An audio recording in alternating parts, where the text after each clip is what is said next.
Welcome, I'm Jan Kugel and this is another episode of Letters to Avoid, a series where we take a look at warning letters and break them down.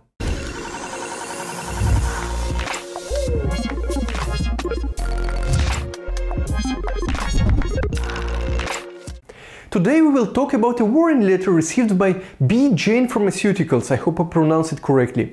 The company manufactures homeopathic drugs. Homeopathic drugs are made of different biological, usually toxic substances. The stronger they are diluted, the more potent they are considered to be. Weird, right? Nowadays, most of the remedies start with a dilution of 6x, which is a 1 to a million. Before I get into the company's background and the warning letter, let's talk about the regulation of the homeopathic drugs. I won't touch the issue of effectiveness, but I would be happy to hear your point of view about it. So leave your thoughts in the comment section. Regulators in Europe and the USA consider homeopathic drugs as medicinal products. Even so, the manufacturer is not obligated to provide proof of drug effectiveness. In Europe, Directive 2001/83/EC addresses regulatory issues for homeopathic drugs.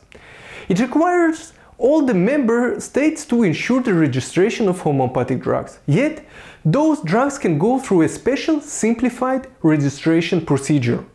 To do so, they only have to fulfill the following criteria. The administration way may only be oral or external. The label shouldn't have any specific therapeutic indication on it. And the dilution degree must guarantee the safety of the consumer. If the drugs fulfill the criteria, the manufacturer can start with a registration. During the registration, the manufacturer has to justify the use of the drug for homeopathic purposes. Additionally, he must present manufacturing controls and, most importantly, describe the dilution method and the potentization. Those were the main requirements for the European market.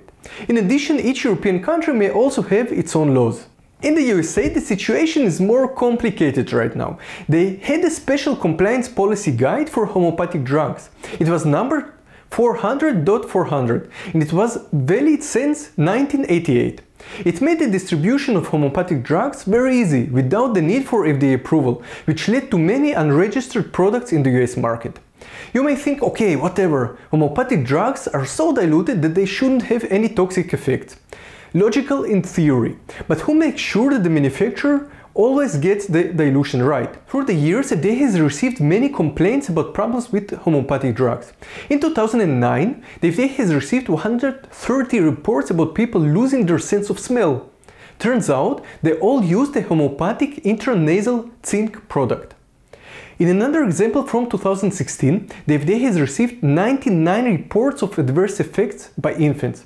They included seizures and death.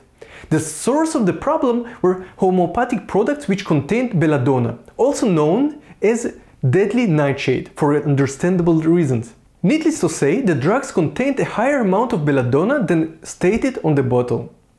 The various cases made the FDA reconsider its homeopathic drugs policy. On 18th of December 2017, FDA issued a draft that detailed a risk-based enforcement policy for homeopathic drugs, prioritizing enforcement and regulatory actions for homeopathic products that potentially pose a higher risk. The draft has not been finalized yet, but the policy 400.400 was withdrawn on October 25th, 2019. In this year, 2019, FDA approached the homeopathic drugs much more seriously and sent more than 10 warning letters. Now, after a very long detour, let's get back to Jain Pharmaceuticals. Its product line consists of 518 drugs for various diseases.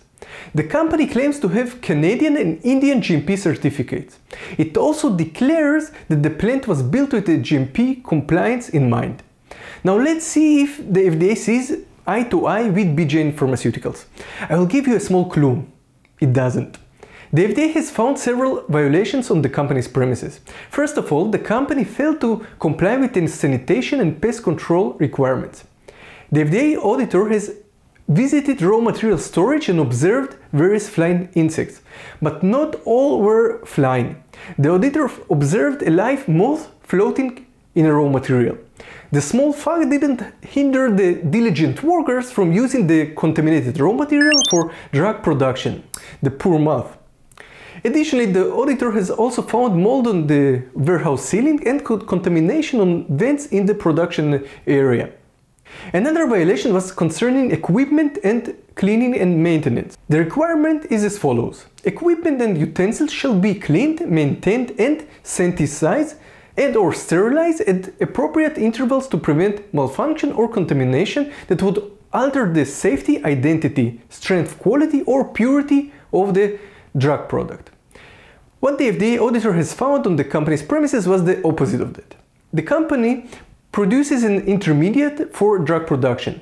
Before use, they store the intermediate in a holding tank on the roof. The auditor has found the tank cracked and exposed to the outside environment. Besides that, the piping of the system was patched with a tape or a cloth-like material, indicating that the system probably has been leaking at some point in the past. I hope that the company understands now that building a GMP plant is only part of the hassle. Maintaining it for many years, that's the hard part. I wish Jain Pharmaceuticals best of luck in abolishing their compliance problems. I also hope that the consumers who use homeopathic drugs understand the risks involved and the weaknesses of the current regulations. So stay safe. That was all for today. I hope you enjoyed today's episode of Letters to Avoid. If you did, like and share this video. Stay compliant and see you next week.